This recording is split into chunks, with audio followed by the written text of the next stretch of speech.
La llamada la recibimos todos, pero no todos estamos dispuestos a escuchar esa llamada. No todos estamos dispuestos a seguir esa invitación, precisamente porque nos quedamos con la apariencia, y la apariencia no nos gusta, porque es pasar de un mundo conocido a un mundo desconocido. Este es un podcast para todas aquellas personas que quieren pensar en grande, sentir en grande y vivir en grande. Soy el doctor Mario Alonso Puig y os invito a vivir conmigo esta aventura de descubrimiento y crecimiento personal.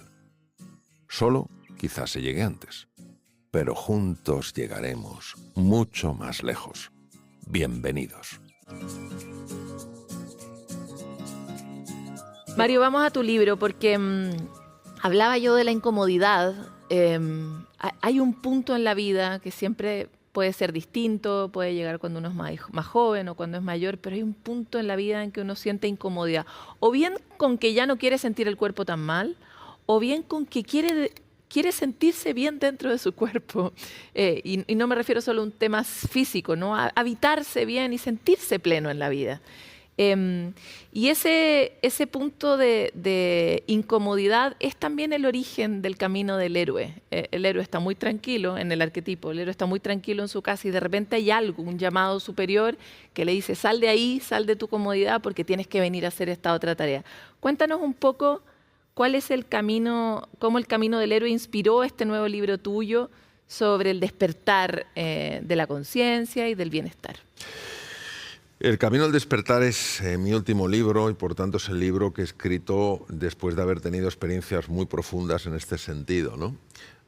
Es cuando me pilla, digamos, con mayor madurez, ¿no? Es cierto que cuando yo empecé a estudiar los trabajos de Joseph Campbell, el creador de este concepto, el camino del héroe, lo llama el camino del héroe, por supuesto, hombres y mujeres, en un viaje iniciático en el cual van descubriendo pues todos esos recursos, esas posibilidades que no sabían que tenían y que cuando los afloran y vuelven a su punto de partida se convierten en grandes benefactores de la humanidad. Él estudió tanto la cultura de Oriente y Occidente y él ha sido la base de toda una serie de películas, entre ellas la saga La Guerra de las Galaxias y muchas otras. Bien, entonces, en el Camino al Despertar lo que yo planteo es un concepto que yo he vivido con enorme intensidad, que es lo que es despertar a una realidad mucho más hermosa de la que vemos. La realidad que vemos hoy en día con nuestros sentidos tiene cosas muy bonitas. Hoy estoy en este estudio maravilloso, estoy en esta ciudad increíble, en este país extraordinario. Esa es una realidad bonita, pero hay otras realidades en nuestra vida que no son bonitas. No es bonita la enfermedad, no es bonita los conflictos, no son bonitas las injusticias, no son bonitas las guerras, no, son cosas feas. Y entonces uno cree que la vida tiene que ser así. Y todos, sin embargo, sabemos que la vida podría ser de otra manera. Porque si no existiera esto, se llama el conatus, esta fuerza vital que nos busca, que nos invita a desplegar ese potencial para evolucionar, pues todos estaríamos absolutamente quietos. Entonces ese viaje del héroe es un viaje en el que la persona escucha la llamada y va siguiendo esa llamada para realmente reconocerse, que es volverse a conocer.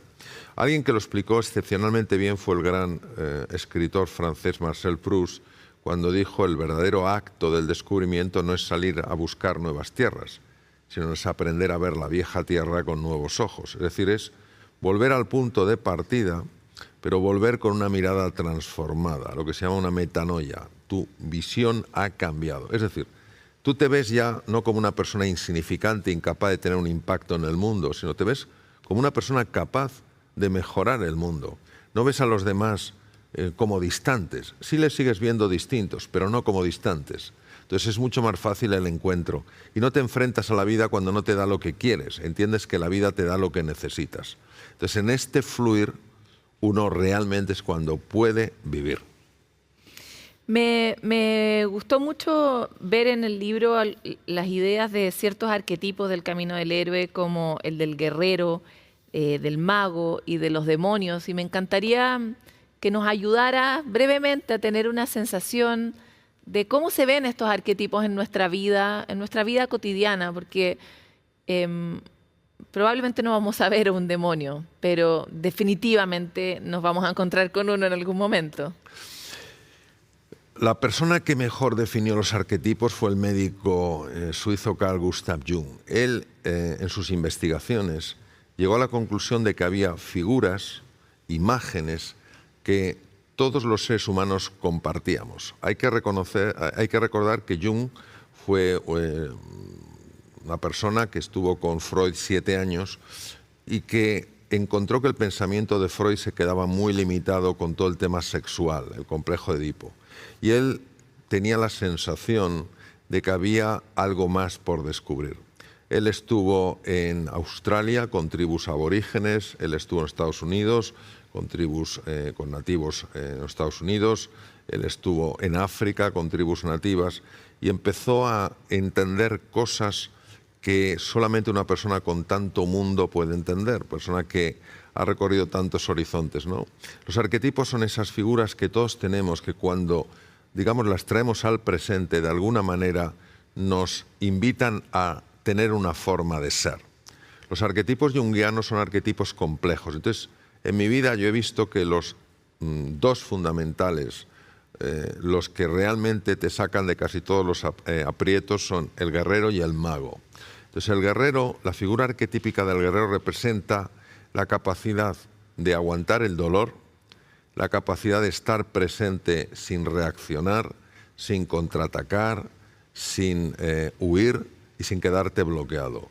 Es la fuerza de la presencia, es la gestión de la respiración para que no tome un patrón caótico propio de estados de miedo, es mantener esa sonrisa propio de aquella persona que está aceptando la situación, no la está rechazando, y es también el arquetipo de esa persona que sabe que aunque lo que tiene enfrente es un dragón o un demonio no en el sentido teológico, no la fuerza del mal, sino lo que se enfrenta a ti, sabe que eso también es una puerta. Entonces, como sabe que es una puerta, es claro, entonces no se queda solo con la apariencia, lo que asusta, la imagen del dragón o la imagen del demonio. Y cuando se mantiene así y se abre la puerta, aparecen pues nuestras sombras más profundas, nuestros niños heridos, ¿no? Y en ese momento tiene que aparecer el siguiente arquetipo, que no puede aparecer si el mago no ha abierto camino. Si no se ha abierto la puerta, no sirve, porque la puerta se abre para que conectemos con ese niño, con esa niña heridos. Entonces, ¿qué es lo que hace el mago? El mago tiene dos grandes poderes: el poder de amar sin condiciones y el poder de perdonar sin límite. Y en ese momento uno se ama a sí mismo, independientemente de los errores que haya cometido en el pasado, y se perdona a sí mismo por todos esos mismos errores. Y en ese momento se produce la sanación de las heridas.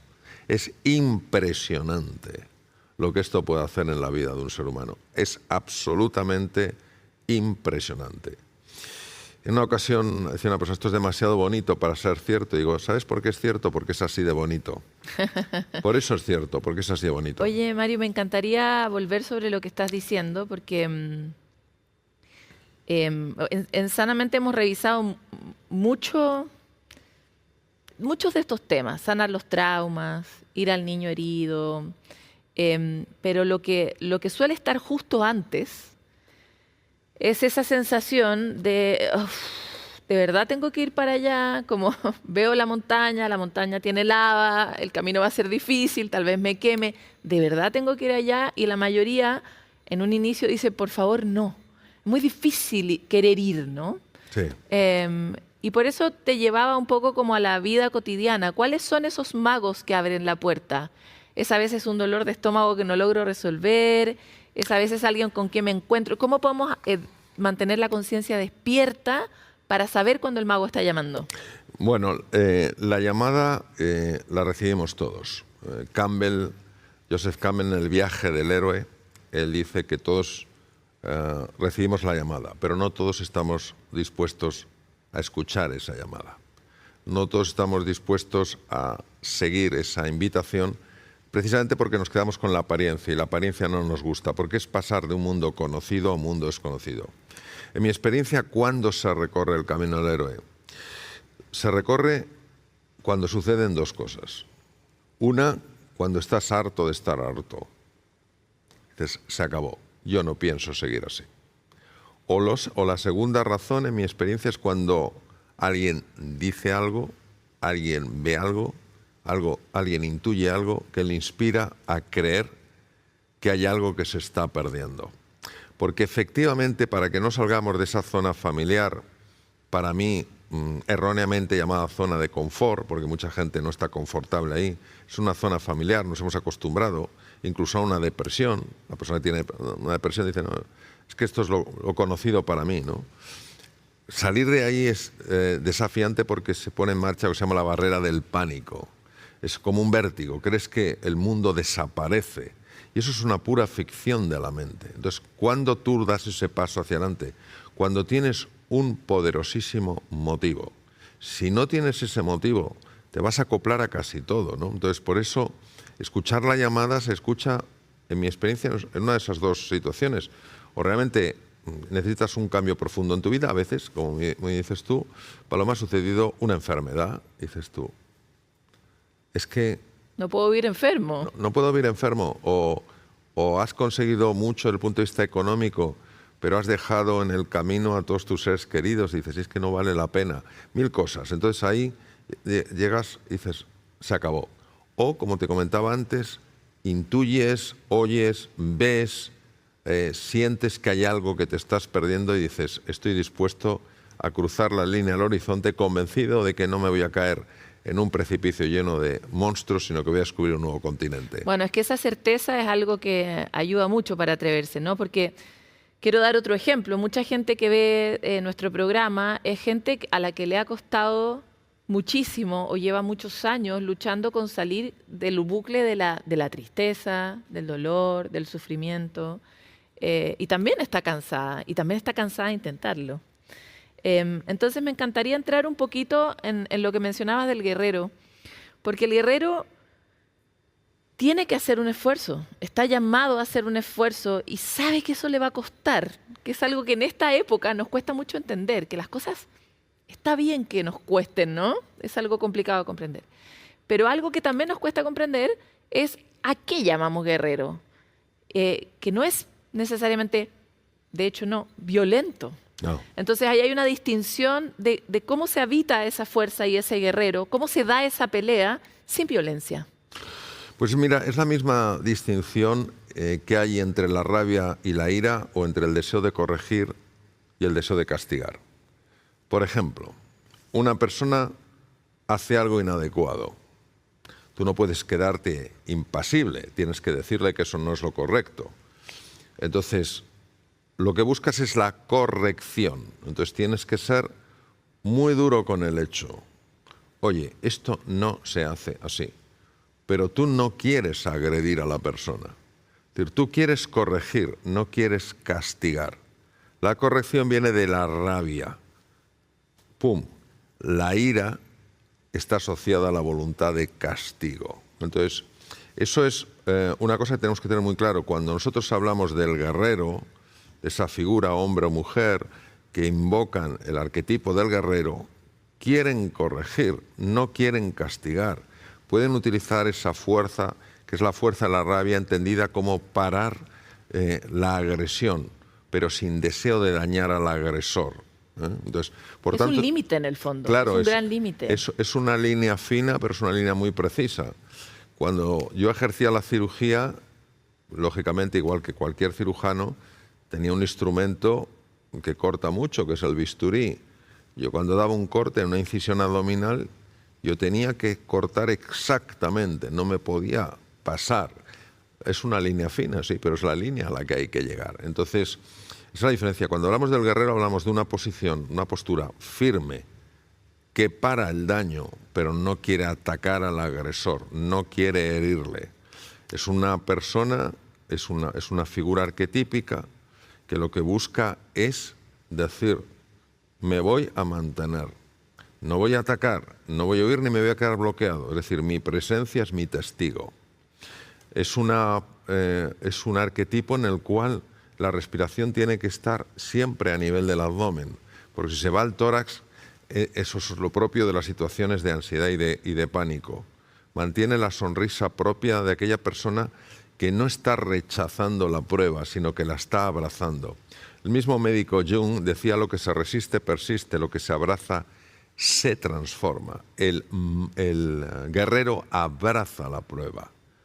Claro que la prueba es dolorosa. O sea, el guerrero no está diciendo: ¿cómo disfruto con esta prueba?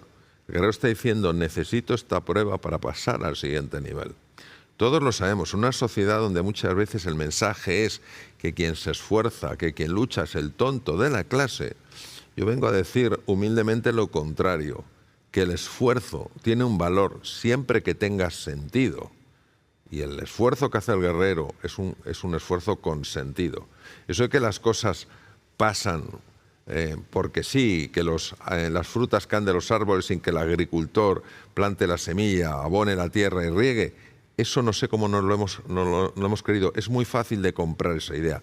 Es falsa y tiene luego consecuencias muy graves, todos, ¿no? Porque claro, cuando la gente no consigue las cosas, dice: me mintieron. Sí, te mintieron y te dejaste o engañar. sí las consigue y no obtiene felicidad finalmente, ¿no? Claro, Bienestar, pero, ¿no? Sí, o sea, lo más, en mi experiencia, lo más valioso de la vida sí pide una dedicación, sí pide de ese esfuerzo con sentido. Es decir, no solo es el logro, es el proceso, tiene que tener un sentido, no es esforzarse por esforzarse, es esforzarse en hacer las cosas bien, cuidando el proceso, sabiendo que al final el logro será el resultado de ese proceso. Hemos revisado con varios neurocientíficos y neurocientíficas últimamente justamente cómo la neurociencia sigue respaldando y hoy día casi lo entrega como un antídoto que volvamos a retejer nuestra relación con el esfuerzo, porque además nuestro cableado interno, nuestro cerebro, está diseñado para eso, ¿no? Para que luego de plantar, luego de sembrar,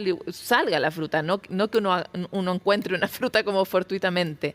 Y quisiera ir a ese otro lugar que es en un universo de exceso de placer, de dopamina, de fácil acceso a la comida rápida, a los celulares, a todos los vicios, ¿no? A la pornografía, a las drogas, al exceso de violencia. ¿Qué hay más allá después de todo este trabajo, que al final es el trabajo de la conciencia? ¿Qué hay allá al final del camino que tú dices: vale la pena que hagan esta ruta? Para todas aquellas personas que están empezando ese camino, ¿qué van a encontrar al final? Primero, y también en el proceso. Sí, primero un pequeño apunte sobre lo que has dicho. El padre de toda la neurociencia moderna fue don Santiago Ramón y Cajal. Y don Santiago Ramón y Cajal, Premio Nobel de Medicina en 1906, dijo: todo ser humano puede ser, si se lo propone, escultor de su propio cerebro. Hoy se sabe que esa dedicación, ese esfuerzo con sentido, esa ilusión, ese entusiasmo por hacer realidad tus metas, produce cambios muy profundos en la citoarquitectura cerebral, con formación de nuevas neuronas a partir de células madre, formación de nuevos circuitos, nuevas conexiones a través de las espinas dendríticas, ¿no? Luego nosotros tenemos que entender que cuando una persona cae en la desesperanza, cree que no puede, se libera una hormona llamada cortisol que se encarga incluso de eliminar neuronas. Siguiente tema que comentas, el tema de la dopamina. Yo vengo hablando de las hormonas desde hace más de 10 años. Hay tres mecanismos por los que actúa la dopamina: el haz cortical, el haz mesolímbico y el haz mesoestriado. El haz mesolímbico es profundamente adictivo. ¿Qué quiere decir? Que todo lo que es estar enganchado con las tecnologías produce una adicción. Otra adicción que utiliza el haz mesolímbico es el consumo excesivo del azúcar. El azúcar es muy adictivo porque también activa el haz mesolímbico, igual que las tecnologías. Entonces pide de una disciplina para decir hasta aquí sí y hasta aquí no. Sobre tu último comentario, ¿qué es lo que hay más allá?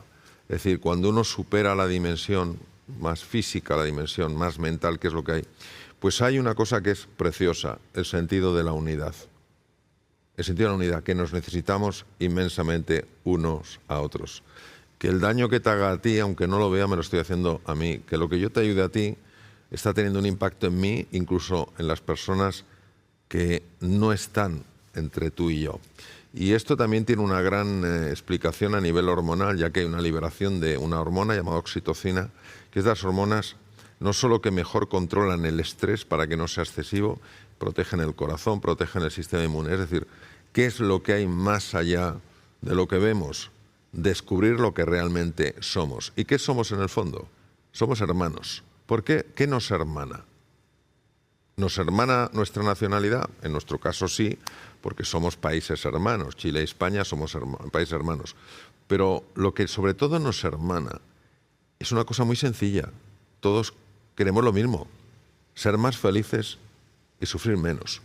El estudio más importante sobre la felicidad que hay en el mundo, el más importante en su longitud, es un estudio que todavía sigue en vigor en la Universidad de Harvard, que ha demostrado que lo que realmente nos hace felices es el encuentro, es estar unos con otros, es el sentirnos queridos y el poder querer. Eso es lo que hay al final, el amor. Me emociona mucho lo que planteas, porque algo que decimos de una manera casi como un mantra en este programa es la idea de que la pastilla que hay que tomarse es la comunidad, ¿no? Y desde esa lógica, ¿cómo conectas tú el camino del bienestar personal con el camino del bienestar colectivo? Porque también la neurociencia hoy día nos ha dado muchas pistas respecto de lo que tú estás señalando, y cómo en un acto altruista, egoísta, uno hace cosas por otros y se encuentra con otros, por otros y por uno mismo también, ¿no? Sí. La diferencia entre el egoísmo y el disfrutar de la entrega para mí es el siguiente. El egoísmo es: yo lo hago por otro, pero lo que me interesa es lo mío, mi bienestar. Mientras que si yo lo hago por ti y el resultado es que tengo bienestar, eso yo no puedo decir que sea egocentrismo.